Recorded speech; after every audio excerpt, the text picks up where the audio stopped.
Olá, boa tarde a todos. Eu sou o André Brunoni, sou professor da Universidade de São Paulo, da Faculdade de Medicina da Universidade de São Paulo, e gostaria de conversar com vocês hoje sobre um tema que eu tenho estudado muito, que é a saúde mental durante a pandemia. Eu sou médico psiquiatra e tenho avaliado isso com bastante cuidado nesses últimos 1 ano e meio. Bom, como todos vocês sabem, a Covid impôs uma série de restrições e medidas restritivas ao redor do mundo inteiro. Foi uma pandemia que começou no final de 2019 na China e depois se tornou uma pandemia logo no começo de 2020, se espalhou para a Europa, Estados Unidos e demais países, e rapidamente houve uma série de restrições no mundo inteiro, como, por exemplo, utilização de máscaras, restrições em termos de viagem, fechamento de escolas, de comércio e grandes áreas em quarentena, repercussões que a gente vem experimentando até hoje em dia, na realidade, mesmo com o aumento progressivo da vacinação. E por causa disso, houve uma expectativa que houvesse um grande impacto na saúde mental. Então, os psiquiatras eles temeram um tsunami de doenças mentais depois do lockdown, que seria a nova pandemia global, os transtornos mentais. E aqui uma figura muito interessante no começo da pandemia, desse médico, é interessante que ele não publicou um paper, foi essa figura, mas ele ilustrando aqui o medo, né, de uma quarta onda, por um determinado momento na pandemia se usava esse termo, quarta onda, que significaria a onda dos transtornos mentais e do trauma psíquico, que viriam depois das ondas mais agudas, né, por assim dizer, da pandemia. E por que se temia isso? Porque a gente sabe que há um impacto psicológico relacionado ao isolamento social, ao medo e à solidão. Há um impacto psicológico também quando há quadros de recessão econômica, como se observou em 2020, houve recessão econômica praticamente no mundo inteiro.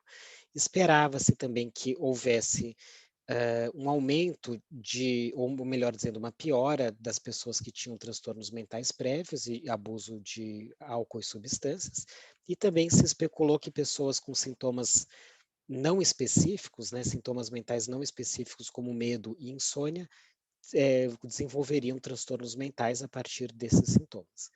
No início, se achou de fato que isso poderia acontecer, estudos de corte transversal ilustraram altas taxas de ansiedade, depressão, TEPT, estresse, distress psicológico, e principalmente em certos grupos de pessoas, como mulheres jovens, desempregados e pessoas com transtornos mentais prévios.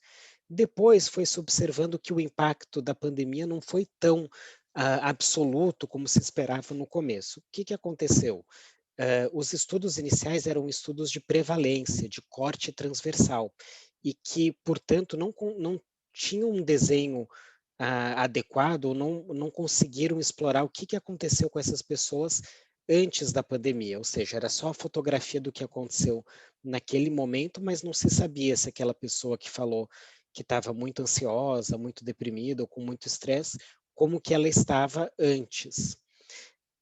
E depois, quando se fez estudos, né, e aqui eu estou mostrando uma meta-análise bem recente de estudos longitudinais, ou seja, antes e depois, antes e durante a pandemia, se viu que o impacto da pandemia foi, na verdade, heterogêneo, como a gente pode ver aqui, né, nesse forest plot, e muito pequeno no geral. Então, um aumento bem discreto, né, compatível com um aumento mínimo. E um outro índice interessante, que é de suicídio, né? Suicídio é um desfecho até mais importante para mensurar, porque ele é absoluto, né? O suicídio é sim ou não, e ele é mais fácil de quantificar através de dados gerais, e aí se observou que o suicídio diminuiu em 2020, comparado com 2019, em várias regiões, certo? Teve um aumento em algumas, mas na maior parte das regiões houve uma diminuição. E aí se especulou que, na verdade, o isolamento foi, por exemplo, social, físico, mas não social. As pessoas conseguiram continuar se conectando através de mídias sociais, por exemplo. Talvez esforços coletivos, né, e pró-sociais aquela ideia das pessoas se ajudando, enfrentando juntas a pandemia que aconteceu em 2020, não necessariamente agora, mas em 2020, pode ter ajudado a mitigar o impacto. E, por último, a gente pode pensar também no efeito teto, né? A gente já sabia que os transtornos mentais, antes da pandemia, respondiam por uma grande parcela, né, do burden, né, da sobrecarga de doenças ao redor do mundo, então talvez não houvesse mais espaço para aumentar e novas pessoas desenvolverem. Talvez a gente já estivesse no limite, quase todo mundo que tinha que desenvolver transtorno mental já tinha desenvolvido e já não havia mais pessoas para desenvolverem transtornos mentais durante a pandemia. A maioria seria resiliente naturalmente. De qualquer forma, isso mostra que é um fenômeno complexo de multifacetas. Depois foi tentando se entender um pouco melhor o que estava acontecendo. E aí, quando se separa um pouco por idade e sexo, aqui foi um estudo grande, representativo, com 20 mil pessoas, se observou que as mulheres, em todas as faixas etárias, foram mais afetadas do que homens e também que mais jovens foram afetados do que com pessoas mais idosas. E aqui a gente especula que esse grupo, né, de mulheres e mulheres adultas, jovens, tem a questão da tripla jornada de trabalho, né? Trabalhar em home office, trabalhar dentro de casa, cuidando de casa e cuidando de filhos pequenos ou adolescentes. Então, talvez esse seja uma explicação de que por que esses grupos aqui foram mais afetados e depois vai diminuindo com a idade e até se juntando mais a diferença entre os sexos. Outra coisa interessante que se observou aqui são as trajetórias de transtornos mentais. Então é interessante ver que existem três trajetórias estáveis. Aqui em roxo e azul são as pessoas que ficaram sempre bem ou muito bem durante a pandemia. E em vermelho é as pessoas que sempre estiveram mal ou muito mal durante a pandemia, e tem dois grupos aqui, que representam uns 20, 30% mais ou menos, que têm trajetórias que foram se modificando no decorrer da pandemia. Então, um grupo que foi deteriorando, certo? Vai indo progressivamente pior conforme a pandemia avança, e um outro grupo que foi chamado de recovery, um grupo que esteve mal, piorou logo no começo, mas depois conseguiu ir melhorando. Então, é interessante ver que, apesar da média não ter havido essas grandes mudanças, a gente consegue ver que há cerca mais ou menos de 30% da população que tem, em que esse quadro de transtornos mentais é mais dinâmico. Tá? O que a gente viu no nosso país? Então, mais especificamente, na cidade de São Paulo. A gente usou dados do estudo ELSA Brasil. O ELSA Brasil é uma coorte que existe desde 2008 e recrutou, em 2008, 15 mil servidores públicos de 6 instituições, como vocês estão vendo aqui, e avaliou doenças cardiovasculares, diabetes, e depois foi avaliando doenças mentais. Vocês da área da cardiologia devem ter ouvido falar no ELSA, certamente, em vários contextos, mas no ELSA a gente também avalia transtornos mentais. Teve o lockdown em São Paulo, em 15 de março. Em março e abril, a gente já começou a se organizar para fazer assessments, né, coleta de dados virtuais nos participantes de São Paulo, do ELSA Brasil, atendendo aí uma chamada da FAPESP, pela professora Isabela Bensenhor, que é a pesquisadora responsável desse projeto. E a gente, com isso, já começou a coletar dados em 15 de maio, 2 meses depois que o lockdown foi instituído aqui em São Paulo. E aí, nesse primeiro objetivo, esse paper já foi publicado, a gente avaliou as taxas de transtornos mentais e sintomas antes e durante a pandemia e verificamos quais seriam os preditores dessas trajetórias e desses transtornos mentais. Aqui é o nosso flowchart, então foi só em São Paulo, a gente tinha na onda 1 5 mil pessoas, mais ou menos, na onda 3 só restavam 4.100 e poucas, muitas morreram, foram para outros locais, e a gente conseguiu uma adesão de mais ou menos 50% das pessoas, tá? Outras 2.074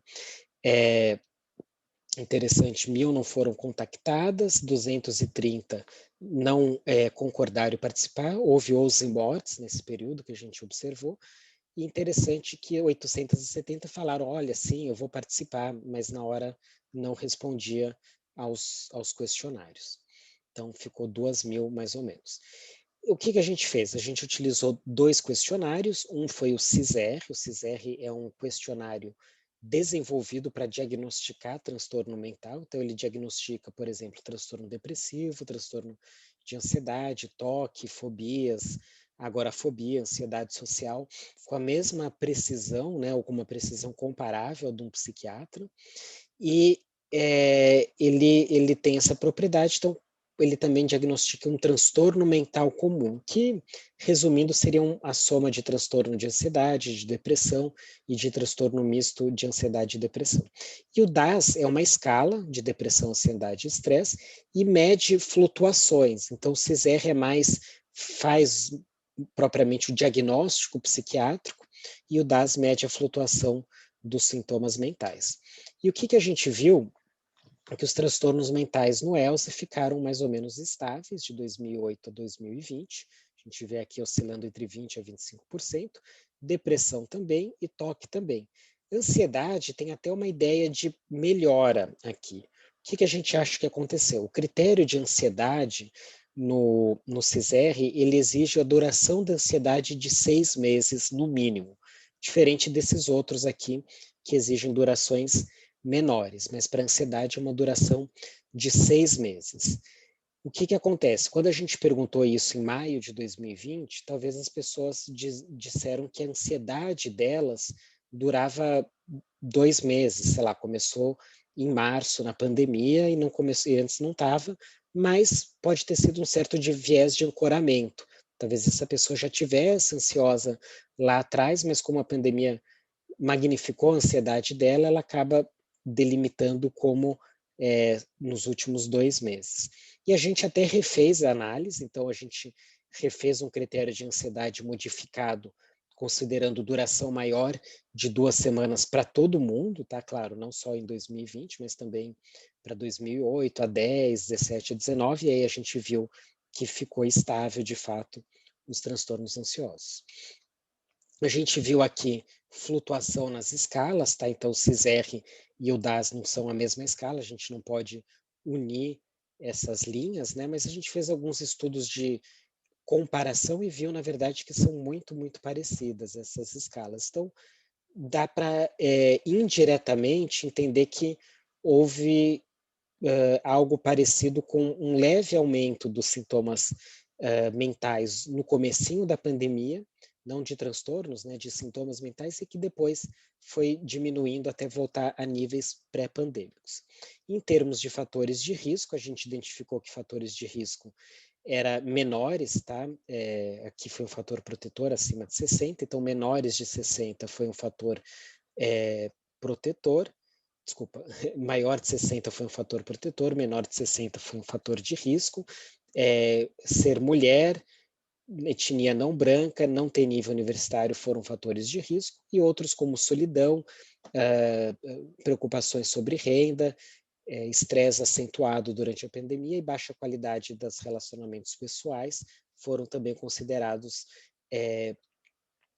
fatores de risco. Em outras análises, a gente está tentando entender melhor como que esses sintomas se conectam, né? Então, na verdade, esse primeiro resultado pode ter até parecido um pouco estranho, não houve grande modificação na prevalência dos sintomas, e aqui a gente foi tentar entender isso de uma maneira um pouco mais a fundo. Aqui, de novo, traçando os transtornos, os sintomas, né, os 14 sintomas do CISR, a gente viu que, de fato, não houve grandes diferenças de 2008 a 2020, e aí a gente resolveu fazer uma técnica utilizada análise de rede, ou seja, não só considerando a ausência ou presença de um determinado sintoma, mas também como eles se correlacionam. E aqui, se vocês observarem com detalhes, podem ver que 2008 a 2010 e 2016 a 18, tá? Desculpa que não está exatamente um em cima do outro, mas vocês podem ver que a rede está basicamente igual, né? Então, uma conectividade maior em torno de sintomas ansiosos, ideias depressivas e sintomas depressivos estão unidos fortemente, um outro núcleo aqui em fadiga e problemas de concentração.